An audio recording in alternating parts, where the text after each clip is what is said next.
Hey, it's Bev here with your monthly deep dive video. This month, we're diving deeper by focusing on our power and what we can do. I'm going to start with a little bit of a personal story, which I don't usually do, but I'm in such a good mood today that I'm sharing it.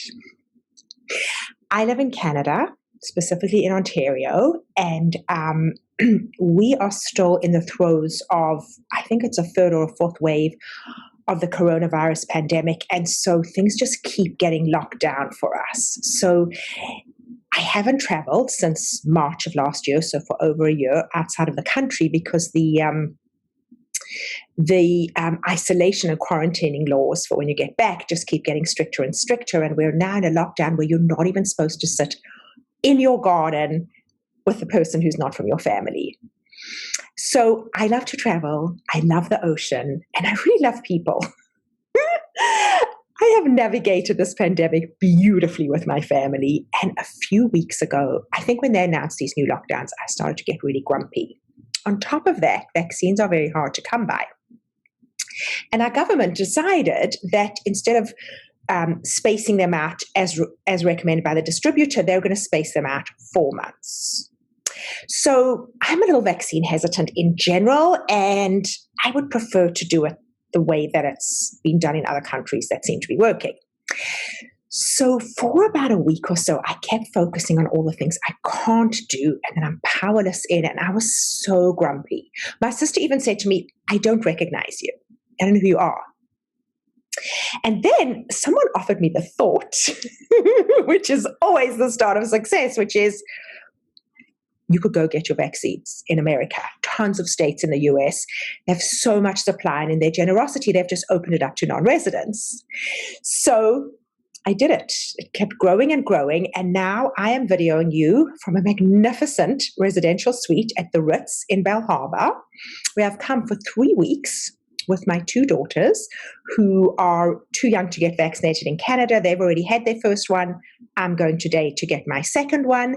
And I've been at the beach. I had a cappuccino at the beach where I planned my video to you this morning. It's like heaven for me. I feel like a different person. All I was doing when I was journaling was going, exhale. Exhale. Seriously, that's how I feel like I'm like exhaling. Which got me to thinking that nothing changed. Everything's still the same in Canada and here and for me.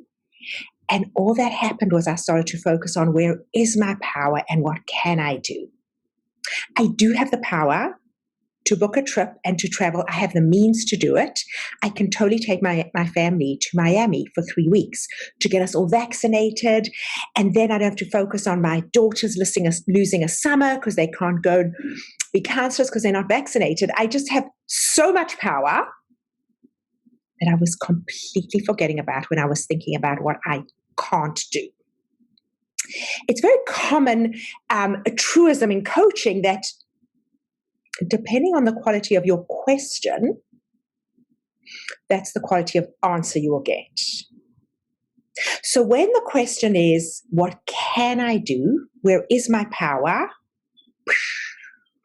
All the options become available. When the question is, what can't I do? And where am I powerless? That's the options we found. In every situation, there's things we can't do, things we can't do, things where we have power, things where we don't. Depending on where you focus, that is what you will achieve. So your work this month is to keep asking yourself and looking for, what can I do? Where is my power?